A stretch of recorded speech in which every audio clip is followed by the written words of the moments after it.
আসসালামু আলাইকুম।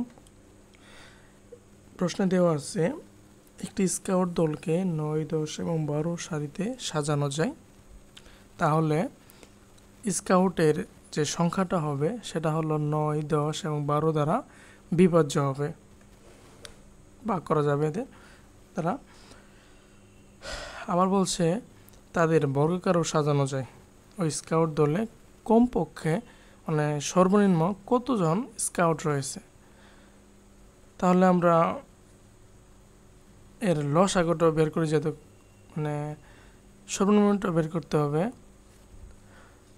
৯, ১০, ১২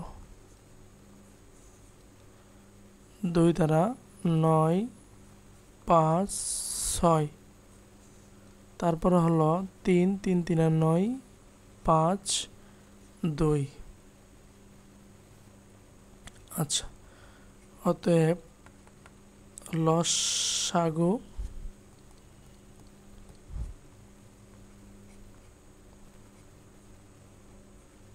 ইকুয়াল গুছিয়ে লিখি ২ গুণন ২ গুণন ৩ গুণন ৩ গুণন ৫, ২ ২ ৪, ৩ ৩ ৯, ৪ নং ৩৬, ৩৬ গুণন ৫ হলো ১৮০।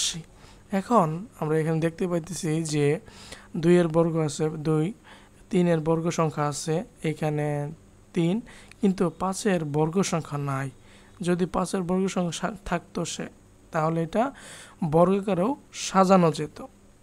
মানে যেহেতু লসাগুতে নাই তাহলে কিন্তু আমরা দিতে হবে, যেহেতু বলছে যে বর্গাকারে সাজানো যায়, তাহলে এই যে গুণন ৫, ৫ শূন্য শূন্য, ৫ আটে ৪০, হাতের হচ্ছে ৪, ৫ একে ৫, ৪ চারে হচ্ছে ৯। তাহলে এই ৯০০ জনই হচ্ছে কি ওই স্কাউটের সদস্য সংখ্যা। তাহলে অ্যান্সারটা লিখব যে নির্ণয় স্কাউটের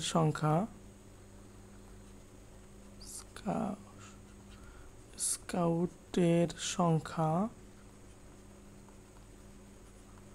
সমান ৯০০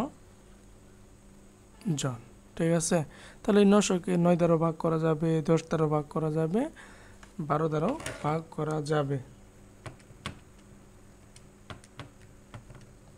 ১২ দ্বারা ভাগ করলে হবে ৭৫। ঠিক আছে, থ্যাংক ইউ এভরিওয়ান।